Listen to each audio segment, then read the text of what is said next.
पश्चिमी एशिया में तनाव अब खुली जंग में बदलता हुआ दिखाई दे रहा है।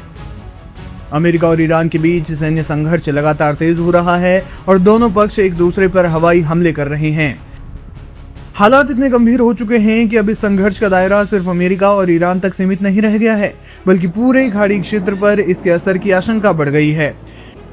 इसी बीच ईरान की सबसे शक्तिशाली सैन्य इकाई इस्लामिक रेवोल्यूशनरी गार्ड कोर ने बेहद सख्त बयान जारी करते हुए कहा कि संयम बरतने का समय अब खत्म हो गया है। IRGC ने साफ शब्दों में चेतावनी दी है कि अब अमेरिका और इजराइल के साथ साथ उनके क्षेत्रीय सहयोगियों से जुड़े ऊर्जा और रणनीतिक बुनियादी ढांचे भी निशाने पर होंगे। IRGC ने अपने बयान में कहा कि अगर अमेरिका या इजराइल ने खाड़ी क्षेत्र के किसी देश की जमीन, सैन्य ठिकानों या सुविधाओं का इस्तेमाल ईरान के खिलाफ किया तो ऐसे देशों को भी जवाबी कार्रवाई का सामना करना पड़ेगा। संगठन ने विशेष रूप से संयुक्त अरब अमीरात, सऊदी अरब, कुवैत, बहरीन, जॉर्डन और कतर का नाम लेते हुए चेतावनी दी कि इन देशों से जुड़े तेल, गैस, पेट्रोकेमिकल और अन्य महत्वपूर्ण ऊर्जा प्रतिष्ठान संभावित सैन्य लक्ष्य हो सकते हैं। इसी बीच युद्ध के मैदान में भी गतिविधियां लगातार तेज बनी हुई है। अमेरिकी सेना ने ईरान के कई सैन्य ठिकानों पर बड़े पैमाने पर हवाई हमले किए हैं। रिपोर्ट्स के मुताबिक इन हमलों में missile launch site, drone base, radar system और नौसैनिक प्रतिष्ठानों को निशाना बनाया गया। अमेरिका का कहना है कि कार्रवाई इलाके में बढ़ते हमलों और समुद्री सुरक्षा को खतरे में डालने के जवाब में की गई है। दूसरी ओर ईरान ने भी जवाबी कार्रवाई तेज कर दी है। ईरानी पक्ष ने दावा किया है कि उसने इलाके में मौजूद अमेरिकी हितों और सैन्य ठिकानों को निशाना बनाते हुए मिसाइल और ड्रोन हमले किए हैं। खाड़ी के कई देशों में सुरक्षा व्यवस्था कड़ी कर दी गई है। एयर डिफेंस सिस्टम सक्रिय हो गए हैं और सैन्य सतर्कता अपने उच्च स्तर पर पहुंच चुकी है। संघर्ष के बीच दुनिया की सबसे महत्वपूर्ण समुद्री व्यापारिक लाइफलाइन माने जाने वाले होर्मुज तटबंध मध्य को लेकर भी तनाव लगातार बढ़ रहा है। ईरान पहले ही संकेत दे चुका है कि जरूरत पड़ने पर इस रणनीतिक समुद्री मार्ग पर आवाजाही को प्रभावित किया जा सकता है। दुनिया के बड़े हिस्से का कच्चा तेल इसी रास्ते से होकर गुजरता है। ऐसे में यहाँ सैन्य टकराव और ज्यादा बढ़ता है तो इसका असर केवल पश्चिमी एशिया तक सीमित नहीं रहेगा, बल्कि वैश्विक ऊर्जा बाजार, तेल की कीमतों और अंतरराष्ट्रीय व्यापार पर भी पड़ सकता है। अंतर्राष्ट्रीय समुदाय लगातार संयम बरतने और बातचीत के जरिए समाधान निकालने की अपील कर रहा है। हालांकि जमीनी हालात फिलहाल इसके विपरीत दिखाई दे रहे हैं। दोनों पक्ष सैन्य कार्रवाई जारी रखे हुए हैं और किसी भी ओर से पीछे हटने के संकेत नहीं मिल रहे हैं। यानी कुल मिलाकर देखा जाए तो मिडिल ईस्ट में तनाव लगातार तेज होता जा रहा है। IRGC के ताज़ा बयान पर अब अमेरिका क्या कदम उठाता है ये देखना बेहद दिलचस्प होगा। लेकिन ईरान ने फिलहाल पूरी तरह से आक्रामक रुख अपना लिया है और कहा जा रहा है कि वह आगे भी अमेरिकी सैन्य ठिकानों को गंभीर नुकसान पहुंचाएगा।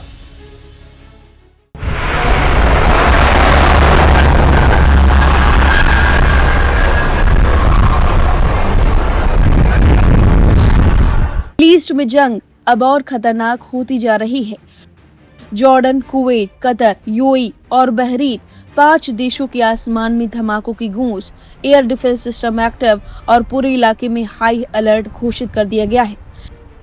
अमेरिकी हमलों के बाद ईरान ने जवाबी कार्रवाई तेज कर दी है और अब ईरान ने जॉर्डन में मौजूद अमेरिकी सैन्य ठिकानों पर बड़ा हमला करने का दावा ठोक दिया है। ईरान के इस्लामिक रेवोल्यूशनरी गार्ड कॉर्प्स यानी IRGC का कहना है कि उसने जॉर्डन के प्रिंस हसन एयरबेस पर तैनात अमेरिकी सैन्य ठिकानों को कई बैलिस्टिक मिसाइलों से निशाना बनाया। ईरान के सरकारी टीवी चैनल IRIB के मुताबिक इस हमले में एयरबेस का कमांड एंड कंट्रोल सेंटर और अमेरिकी MQ-9 रिपर ड्रोन रखने वाले हैंगर पूरी तरह तबाह कर दिए गए हैं। हालांकि जॉर्डन और अमेरिका ने अभी तक इस पूरे दावे की आधिकारिक पुष्टि नहीं की है। और इससे पहले ईरान ने दावा किया था अमेरिकी हमलों के जवाब में उसने एक साथ कई मिसाइलें दागकर जॉर्डन, कुवैत, कतर, UAE और बहरीन में मौजूद अमेरिकी सैन्य ठिकानों को निशाना बनाया है। और अब जॉर्डन के प्रिंस हसन एयरबेस पर हमले का दावा इस पूरे संघर्ष को और गंभीर बना रहा है। ईरान का कहना है कि यह कार्रवाई अमेरिका की हालिया सैन्य कार्रवाई का सीधा जवाब है।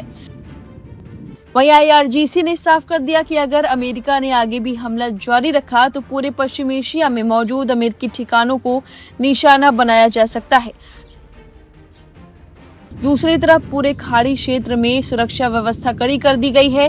कई देशों में एयर डिफेंस सिस्टम पूरी तरह एक्टिव हैं और अमेरिकी सैन्य ठिकानों पर हाई अलर्ट घोषित कर दिया गया है। इसी बीच स्ट्रेट ऑफ हॉर्मूज को लेकर भी तनाव बरकरार है। ईरान पहले ही इस रणनीतिक समुद्री रास्ते पर सख्त नियंत्रण की बात कर चुका है। दुनिया के बड़े हिस्से का तेल इसी रास्ते से गुजरता है, इसलिए इस टकराव का असर वैश्विक बाजार और ऊर्जा सप्लाई पर भी पड़ सकता है। Prince Hassan airbase. अमेरिकी वायुसेना यूएसएएफ 1980 के दशक से ही समय समय पर इस एयरबेस का उपयोग करती आई है। हाल के वर्षों में अमेरिका यहां से अपने टोही ड्रोन जैसे MQ-9 रिपर और MQ-4C ट्राइटन का संचालन कर रहा है। ईरान का दावा है कि इस हमले में उन्होंने एयरबेस के अंदर स्थित अमेरिकी सेना के कमांड एंड कंट्रोल सेंटर और MQ-9 रिपर ड्रोन हैंगर को पूरी तरह नष्ट कर दिया है। यह हमला अमेरिका द्वारा ईरानी तटीय ठिकानों पर की गई बमबारी के जवाब में किया गया बताया जा रहा है। अब पूरी दुनिया की नजर अमेरिका की प्रतिक्रिया पर है। अगर ईरान के इन दावों के बाद अमेरिका जवाब देता है या कोई कार्रवाई करता है तो पश्चिम एशिया का यह संघर्ष और बड़ा रूप ले सकता है। अब सवाल यह है कि आखिर ये हमले हो क्यों रहे हैं? ये जानने के लिए हमारी देखिए अगली रिपोर्ट।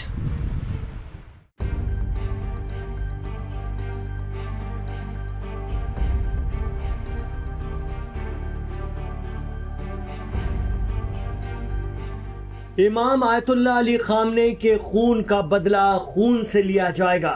हमारे पास आयतुल्लाह खामनेई और आज के हुसैनियों के गुनहगारों की पूरी लिस्ट मौजूद है। ये जान ले दुनिया की ईरान के गुनहगार अब शांति की मौत नहीं मर सकेंगे। वो अपनी इस अधूरी ख्वाहिश के साथ ही कब्रों में जाएंगे। जी हाँ, ईरान के supreme leader Syed Mojtaba Khamenei ने खुला ऐलान कर दिया है। ईरान के पूर्व supreme leader Ayatollah Ali Khamenei को सुपुर्द खाक किए जाने के बाद नए supreme leader Ayatollah Mojtaba Khamenei Iran ईरान की जनता के नाम एक पत्र लिखा है, जिसमें उन्होंने साफ कह दिया है कि ईरान अपने दुश्मनों से अपना बदला पूरा करेगा। मुज्तबा खामनेई ने अपने पिता और ईरान में शहीद का दर्जा हासिल कर चुके इमाम खामनेई के लिए खत में लिखा कि उनकी सोच हुसैनी थी, उनका चलन हुसैनी था, उनकी जद्दोजहद